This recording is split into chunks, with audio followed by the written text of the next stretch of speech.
Wabah virus corona yang masih terus menghantui di sejumlah negara di dunia. Around 800, but at that time we had roughly 1,000 people being treated in hospital for COVID. COVID cases, New York State now mandating masks inside any business that does not require proof of a vaccine. Tak terkecuali di Indonesia. Pasien ini masih sehat dan tidak demam serta tidak sesak nafas, namun hanya flu dan juga batuk. Dan lokasi tempat kami melakukan video yang saat ini sedang viral, pemirsa, seorang warga yang sedang berdiri tiba-tiba terjatuh karena diduga memang suspek virus corona dan langsung diamankan oleh petugas. Dan ada juga video-video yang menunjukkan bahwa warga tiba-tiba berjatuhan di tengah kota dan kemudian menunggu untuk dievakuasi. Banyak televisi menayangkan berita mengenai virus corona atau disebut dengan COVID-19. 7-day average of daily cases nationwide is now approaching 120,000, and that's the highest in about 3 months. The CDC expects the weekly number to surge 55% in the coming days to 1.3 million new cases during Christmas week. People are also witnessing some unprecedented losses. Deaths related to COVID-19 are at an all-time high in the country. As the graph on your screen will tell you, Russia has lost nearly about 1,195 lives to the virus in just the last 24 hours. Berita kematian yang terus menambah di Indonesia. Kematian harian akibat COVID-19 di Indonesia mencatat yang tertinggi kemarin 1.449 orang 21 hingga 22 Juli. Jakarta berada di posisi ketiga mencatatkan 194 kematian akibat COVID. Berdasarkan data dari situs covid19.go.id, penambahan kasus positif COVID-19 mencapai 5.353 orang dalam 24 jam terakhir. Mulai dari anak bayi hingga lansia, kehidupan berubah strategis semenjak diumumkannya Indonesia terkena COVID-19. Apa yang kau rasa? Sakitkah?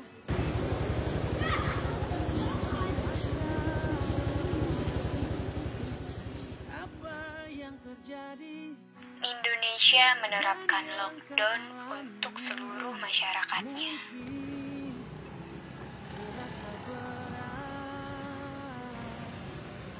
Sudah cukup sedihmu.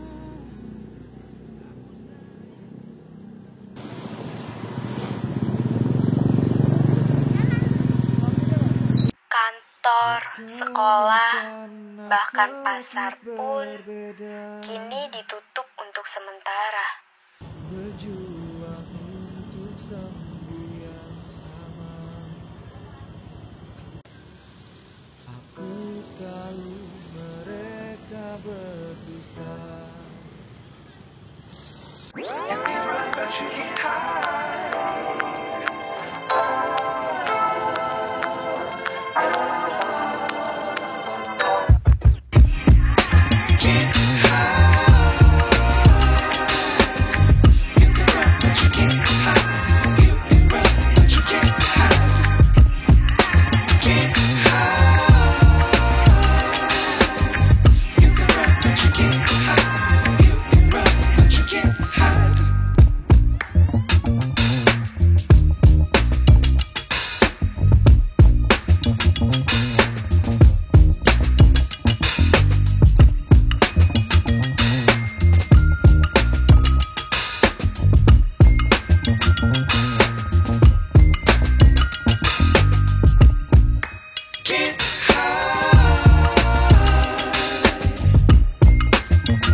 Kita semua masih bisa berharap biar penurunan ini nggak terjadi selama bertahun-tahun dan nggak cuma jadi resesi tapi jadi depresi ekonomi.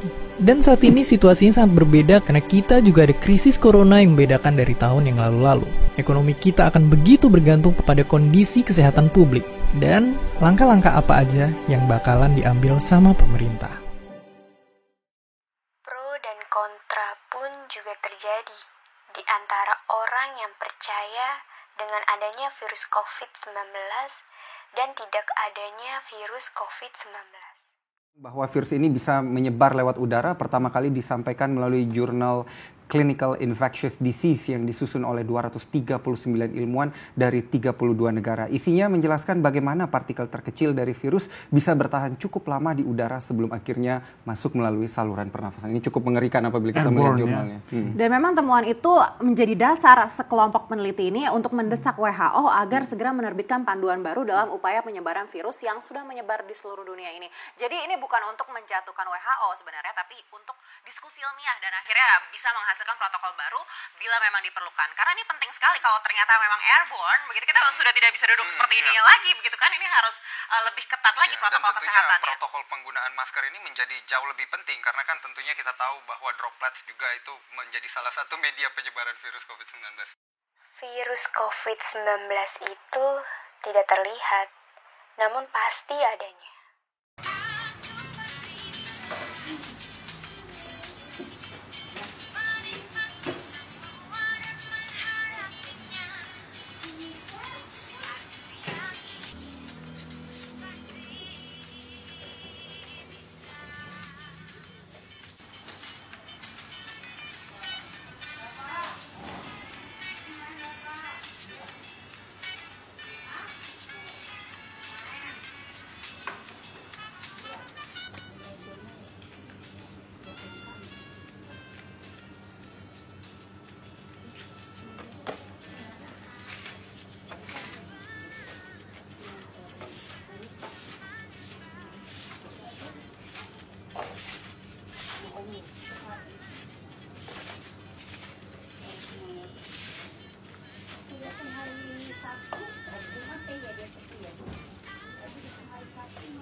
Apa yang Anda rasakan saat Anda terkena virus COVID-19?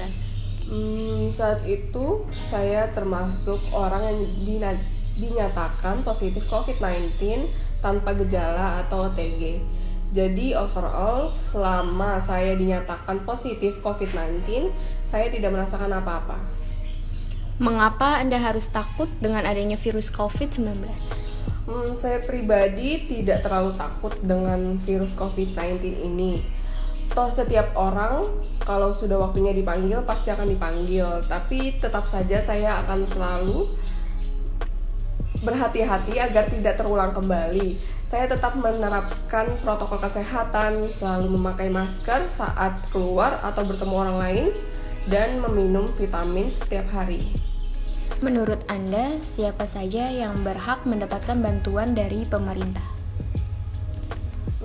Setiap orang tentunya yang terkena dampak COVID-19 ini berhak untuk mendapatkan bantuan sosial dari pemerintah.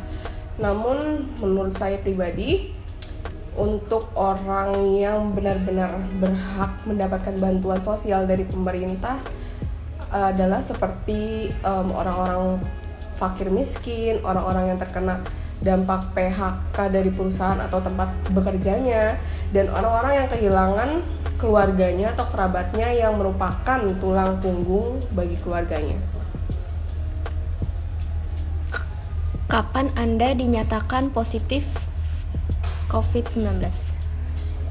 Jadi saat itu akhir tahun 2020, tepatnya pada tanggal 17 November 2020, waktu itu di sore hari sekitar jam 4 atau 5 sore, saat itu saya sedang presentasi tugas kelompok kuliah dan pihak puskesmas memberikan SMS kepada wali saya, yaitu ayah saya, ya bahwa saya dinyatakan positif COVID-19, dan saat itu saya benar-benar shock sampai seluruh kujur tubuh saya tuh benar-benar gemetar.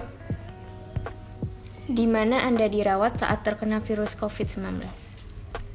Saya ditempatkan di Wisma Atlet sehari setelah saya dinyatakan positif COVID-19 oleh pihak puskesmas. Bagaimana Anda bisa bertahan di masa pandemi COVID-19? Saya berusaha untuk berpikir positif dan selalu mengingat adik-adik saya. Kebiasaan pun kini mulai berubah dengan penuh peraturan yang telah diatur oleh pemerintah.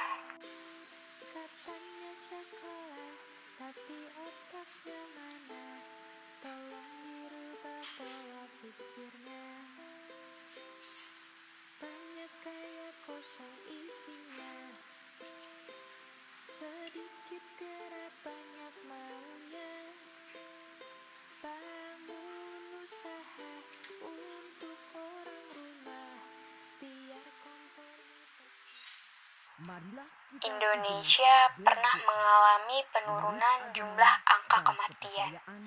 Namun, kini jumlah angka kematian melonjak naik lagi.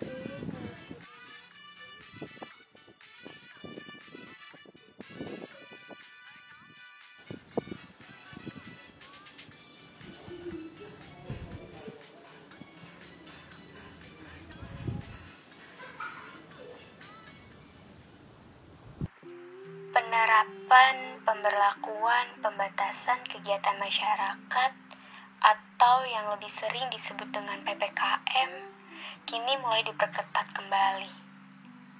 Virus COVID-19 ini belum usai. Vaksinasi pun kini diperlakukan di Indonesia untuk mengurangi angka kematian. Kehidupan harus tetap berjalan.